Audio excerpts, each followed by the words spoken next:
এবছরের দুর্গাপুজোর বাকি আর 2 মাসের সামান্য কিছুটা বেশি সময়। এখন শুধু শহর কলকাতা নয়, রাজ্যের অনেক শহরেই বিগ বাজেটের থিম পুজোর হিড়িক লেগেই থাকে। আর সেই থিম পুজোর পান্ডাল তৈরির কাজ শুরু হয়ে যায় পুজোর অনেক আগে থেকেই। এবারও তার ব্যতিক্রম নেই। সেই সঙ্গে পুজোর কয়েকটা দিন শহর থেকে শহরতলিতে মানুষের ভিড়, কত রসনাই, কত আচার ব্যবহার, সব মিলিয়ে এক মিলন ক্ষেত্র। এই বঙ্গদেশে বহু ধর্মীয় রীতি আছে যার কোনো ব্যাখ্যা দেওয়া সম্ভব নয়। কবে থেকে শুরু হয়েছে সেই রীতি, কে প্রবর্তন করেছেন সেই রীতির, কেউ জানেন না। তবুও চলে আসছে। ধর্মীয় রীতি হলেও সেখানে না কাজ করে কোনো ধর্মের বেড়াজাল, না কাজ করে কোনো নিয়ম, শুধুই একে অপরের আত্মার আত্মীয়। প্রকৃত অর্থেই এ যেন এক উৎসবের দেশ। আজ আমরা কথা বলবো পুজোর মধ্যে এক অন্য পুজোকে নিয়ে। এখানে মা আসেন খেতে, পুজোও নেন বটে, তবে উদরপুরে খাওয়া আর আনন্দ করতেই নাকি আসেন তিনি। 1-2 নয়, প্রায় 600 বছর ধরেই এই রীতি চলছে এখানে। তবে মা খেতে আসছেন এর এমন কথা কি? মুর্শিদাবাদের রঘুনাথগঞ্জে এই পুজোকে ঘিরে রয়েছে এক অলৌকিক গল্পগাথা, এক ধর্মীয় মেলবন্ধনের গল্প। এখানে মা পূজিতা হন কোদাখাকি দুর্গা রূপে। বলা হয় প্রায় 600 বছর আগে এলাকার এক মুসলমান সম্প্রদায়ের সদস্যকে স্বপ্নাদেশ দিয়েছিলেন দেবী। অভুক্ত অবস্থায় তার কাছে খেতে চেয়েছিলেন তিনি। জনশ্রুতি আছে তারপর থেকে প্রতি বছর ওই গ্রামের কোনো না কোনো মুসলমান পরিবারের সদস্যকে স্বপ্নে দেখা দেন তিনি। তার কাছ থেকেই অন্ন গ্রহণ করার পর মা দুর্গার বোধন হয় সেখানে। পুজোর উদ্যোক্তা রঘুনাথগঞ্জের বহুরা গ্রামের জমিদার শরৎচন্দ্র বন্দ্যোপাধ্যায়ের পরিবার। এই বন্দ্যোপাধ্যায় পরিবারের আদি নিবাস ছিল সাগরদিঘির মণিগ্রামে। পারিবারিক কারণে দীর্ঘকাল আগে রঘুনাথগঞ্জে চলে আসেন তারা। কথিত আছে ওই এলাকায় এক সময় জঙ্গলে ডাকাতরা দুর্গাপুজোর আয়োজন করত।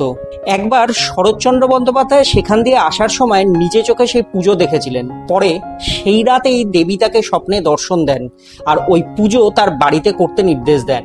সেই সঙ্গে দেবী এটাও নির্দেশ দেন যে তিনি ওই গ্রামে প্রথম অন্ন গ্রহণ করবেন কোনো মুসলমান পরিবারের থেকেই। শোনা যায় ওই গ্রামে এক মুসলমান বিধবা মহিলা ছিলেন।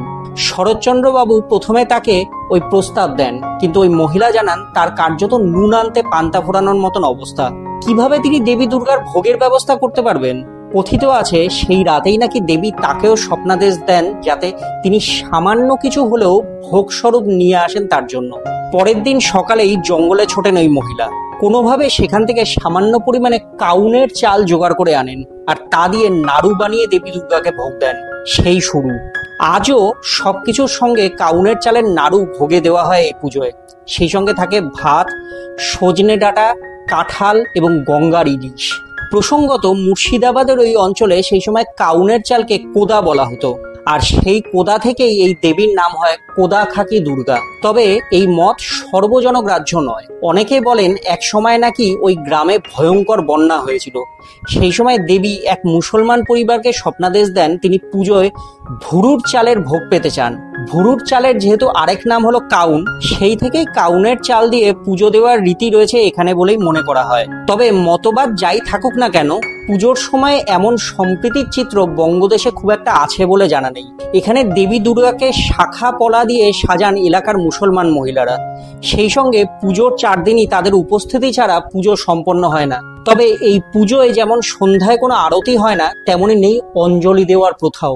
দেবী কোদাখাকির নাম শুধুমাত্র এই রঘুনাথগঞ্জেই সীমাবদ্ধ নেই। এখন এলাকার মানুষের মুখে মুখে তার নাম ছড়িয়েছে বঙ্গদেশের প্রতিটি কোণায়। শুধু এই বঙ্গেই কেন, গোটা দেশেই এই পুজো এখন প্রকৃত মিলন ক্ষেত্রের প্রতীক। পুজোর 4 দিন স্থানীয়রা ভিড় জমান এখানে।